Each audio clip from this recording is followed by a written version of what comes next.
আসসালামু আলাইকুম। ডিপিসি বাংলা টিভির আজকের তাজা খবর পড়ছি আমি নুসরাত জাহান। বাংলাদেশের শীর্ষস্থানীয় জাতীয় পত্রিকায় প্রকাশিত শিরোনাম, প্রথম আলোর আজকের প্রকাশিত শিরোনাম। সাভারে চলন্ত বাসে যাত্রীদের জিম্মি করে টাকা, মুঠোফোন, স্বর্ণালংকার ছিনতায় আহত এক। মিয়ানমারের ওয়াটারমেলন গুপ্তচর জান্তা বাহিনীর সদস্য হয়েও যারা বিদ্রোহীদের পাশে। বাংলাদেশ প্রতিদিনের শিরোনাম, বঙ্গবন্ধু স্যাটেলাইট 2 ছিল দেশের স্বার্থবিরোধী প্রকল্প, বহিষ্কারাদেশ প্রত্যাহার হচ্ছে বিএনপির শতাধিক নেতার। ইত্তেফাকের শিরোনাম, বঙ্গবন্ধু রেল সেতু থাকছে না।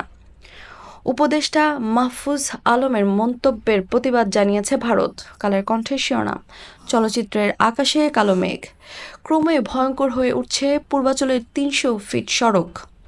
বিপ্লবী অংশগ্রহণকারীদের প্রতিনিধিত্ব ছাড়া এই সরকার ৬ মাস টিকবে না, নুরুল হক।